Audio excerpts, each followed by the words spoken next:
Good afternoon. My name is Hubert Karreman, veterinarian from Lancaster County, Pennsylvania. And today I would like to share with you the CowSignals concept of looking at cows and observing cows and learning how to read their body language. The CowSignals concept came up from 5 Dutch dairy veterinarians over the last 10 years, and there's a series of books that are out. One main one called CowSignals, the original, is available from Horde's Dairyman. The rest of the series hopefully will be available from Acres USA very soon.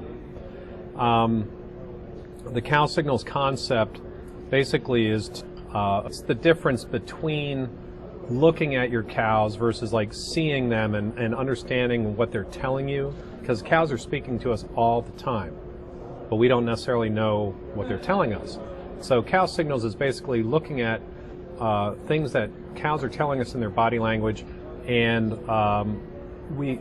telling us if things are going well or not. And if they're not, we want to remove those obstacles to health that hinder milk production. This is all about improving milk production for your cows by reading their body language better. So, one thing in particular, like, is how often do you necessarily like stick your head up under a cow's udder to look up at the cow's teat ends before you milk them? Probably not too often, but those teat ends are extremely important to look at because it tells you how well your milking machines are working, if you're over milking the cow and whatnot. And if you see these little Cheerio white teat rings at the end of the teats, that's a problem.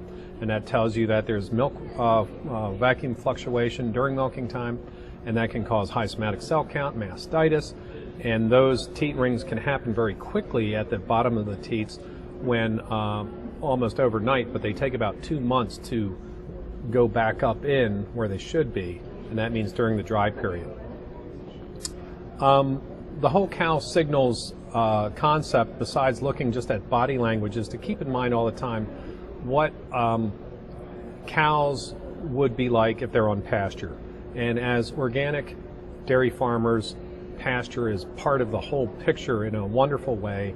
And, so we want to try to figure out what would cows be doing out on pasture, and we want to try to mimic that when they are in the barn, because in most climates in the U.S. and elsewhere, there's going to be times that cows are in the barn for 4, 5, 6 months of the year. So we want to try to imitate what the pasture, try to give them what's called the 6 freedoms of pasture they'd see outside, and give that to them in the barn so that their milk production is at their optimal level. So the 6 factors we want to look at actually are basically feed, water, light, air, rest, and space. Okay?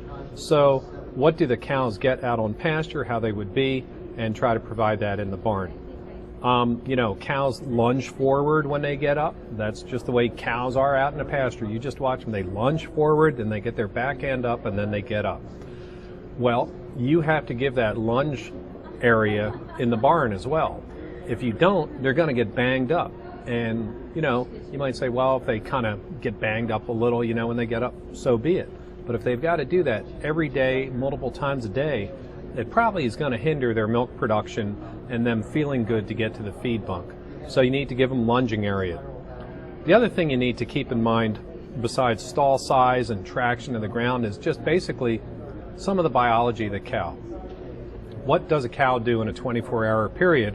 And some basic biology is they will lay down for about 14 hours a day. They'll be eating for about 6 hours a day, and they will be socializing for another couple hours a day, and that's what they do. But we're going to also be milking them, and that takes about a couple hours a day too. So 14 hours laying down, 6 hours eating, 2 hours milking, and 2 hours socializing. That's what they would do if we're not in their life.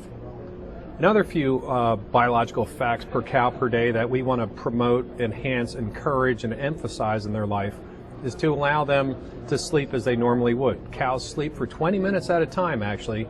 That's biology. That's just so the wolf or the lion does not eat them, since they're animals of prey. Cows will eat 8 to 12 times a day if we let them. That's up to you. as the farmer, but if they were on their own, they would eat 8 to 12 times a day, which is interesting because calves on cows, dairy calves on cows, will usually nurse about 10 to 12 times a day, and that carries through later into life. The meal size they'll eat as an adult cow is about 5 pounds per meal. They'll eat that in about 30 to 45 minutes, and then they're going to lay down and chew cud.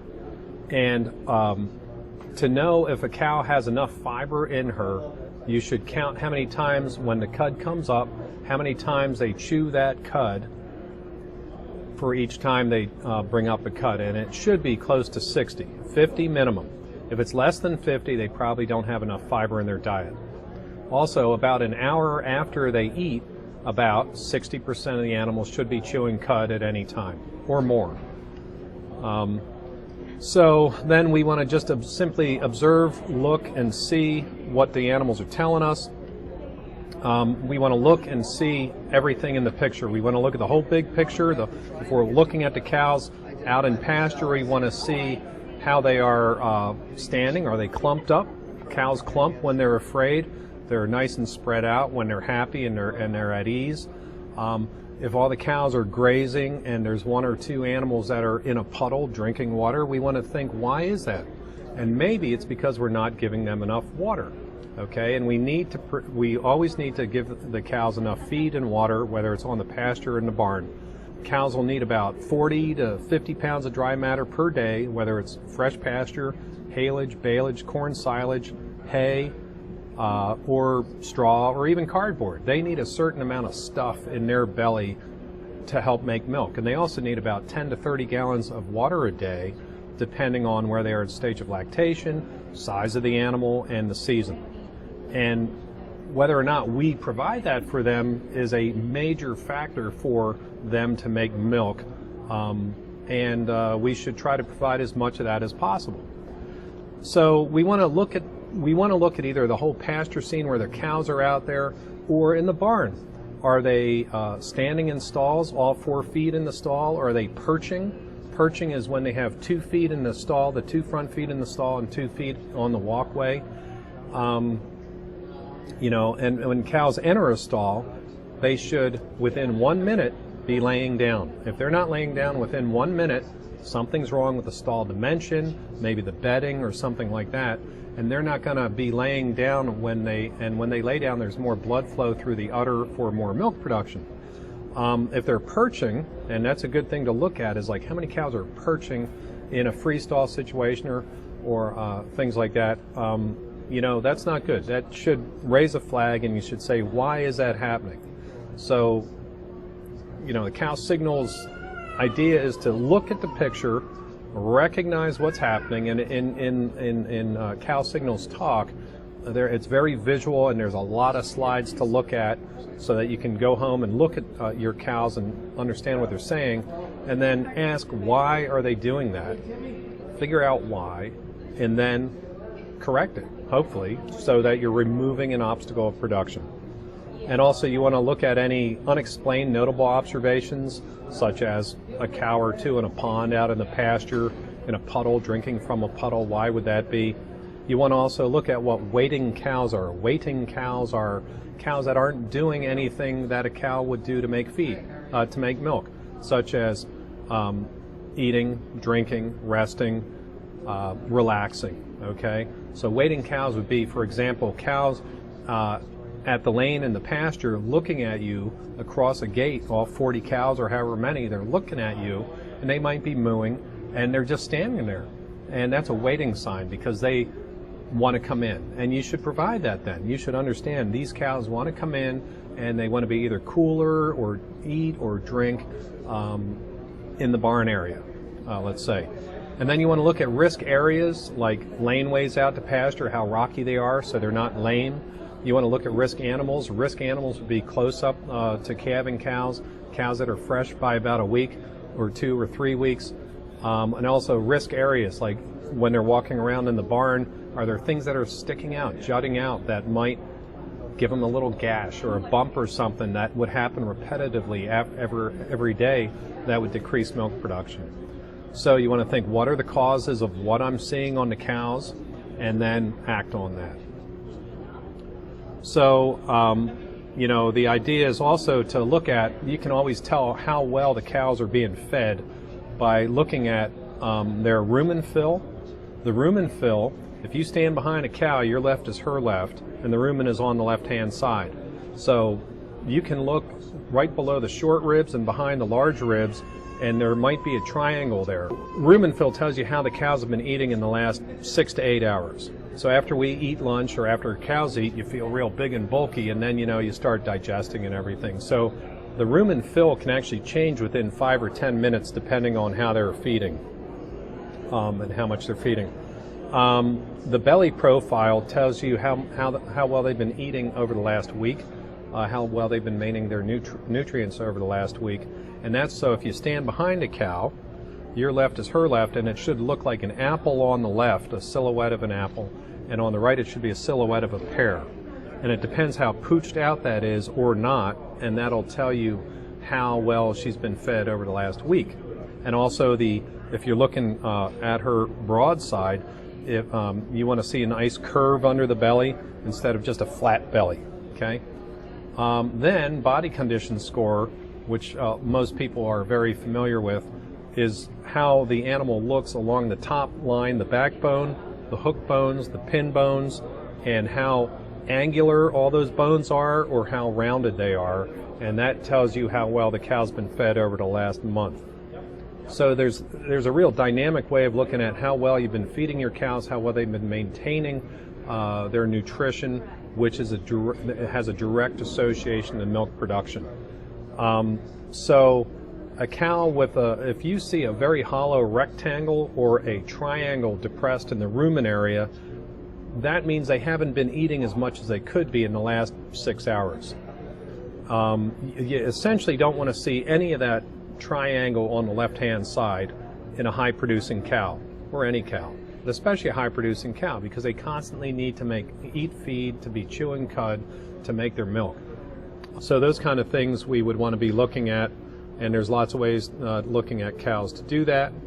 If you see a danger triangle or an upside-down triangle in the ruminal area at 1 in the afternoon, well, basically that's telling you she could eat more. So if they're out in pasture, move the fence so that she and her herd mates can eat more and make you more milk later in the afternoon or for the next morning. So, and then, you know, cows are herd animals. They behave as a group. So basically, if you see out in the field, if you need to be feeding your cows out in the field, you see almost all your cows eating around a ring bale feeder, but then there's a bunch that aren't eating. You can remedy that by simply putting out another ring bale feeder and having them all eat at the same time. And then they can all lay down at the same time, chew cud at the same time, and then have a more constant milk production rather than some up and down production. Same with dry cows. You want to check your dry cows to make sure that their rumen fill is going well and staying filled up, because you don't want hungry dry cows. You don't want a ketotic dry cow that should be immunosuppressed. Another thing is to look for on animals is to look at any rub spots up by their shoulders or their neck. That generally, a lot of farmers will think, well, you know, they're rubbing up against the headlocks, or the rail is not right. You know, something is wrong with the hardware near the feed bunk. But actually, what a rub spot here at the shoulders means, or up at the neck, is basically that they're reaching for feed, but they can't get it. And so what you need to do is push up that feed more often. It's as simple as that. And another thing, in addition to that, is the cable or the bar at the feed bunk, if you're in a freestall situation, if you can move that 5 inches forward from the post that it's on, somehow put a spacer in there, about 5-inch spacer, that allows cows actually to stand and have their neck at the angle that they normally would out on pasture. And recall, we're trying to mimic how animals act out on pasture while they're in the barn. And so it's not necessarily all the metal hardware that needs adjusting. Sometimes you just need to push up the feed more often, and sometimes you just need to move the bar forward a little bit. Another thing you want to look at is the water that they're being supplied. At what height is it? It shouldn't be too high, it shouldn't be too low. If it's too low, they can drop manure in it. If it's too high, your young first calf heifers can't get their head into it. If there's sediment in the bottom of the trough, and you were to take your hand and take out that sediment and give it a sniff and it doesn't smell good, that smell is being imparted into the water and not making a good quality water for the cows wanting to drink as much as they could. The other thing you want to make sure is that the cows have good deep water to drink from, because they like to take long, drawing sips of water. They don't lap at water like a dog or a cat does. And you want to make sure that there's enough water troughs out in pastures so that cows that are going there, and they go as small groups, as you know, that they all can drink water at the same time. So if there's one trough out there, but then there's a small group that's waiting to drink, put 2 troughs out there and make sure that they're filled up good so that everybody can drink at the same time, everybody can go back to grazing at the same time and act as a herd so that they're calm, content, and acting as cows do. And the other thing, some of the other things you might want to think about are, while they're in the barn, consider what the air quality is. Are they seeking air? If they're putting their nose up to the windows to get air, that means they want fresh air, or it's too hot in there. You could easily do what's called a knee drop test. Drop down on your knees right in a stall. See how it feels on your knees. It should be soft, but while you're down there, breathe in through your nose and smell how the air is. Hopefully it doesn't smell like ammonia. Hopefully it smells nice and fresh. Fans help with air in the barn. Just think of good fresh air out in the pasture, and you just basically want to give cows what they will naturally experience while they're out in pasture, while they're in the barn. Hopefully they're out in the pasture during the good pasture season, but hopefully we can make transitions from barn life to pasture life as seamless as possible, so your milk production will maintain at a good level, and we've removed obstacles to production for your cows. To learn more about CowSignals, certainly you can be in touch with me if you want. I'm a certified CowSignals trainer here in the U.S. There's 125 of us in 45 countries. I'm the first one here in the U.S. The books, if you want to get them, CowSignals series are available right now. The CowSignals basic book is available from hordsdairyman.com. Hopefully more books, and a lot of great books anyway on alternative agriculture are available from acresusa.com. Be in touch with your field manager, your regional manager, and perhaps we can set up a CowSignals PowerPoint with you guys, an indoors session to see what I've been talking about exactly. But if you're really interested, we can also do the full day workshop, where we then go out into the barn as a group and we go through some checklists, and we get to look at each other's barns and interact and help each other out directly in person. Thank you.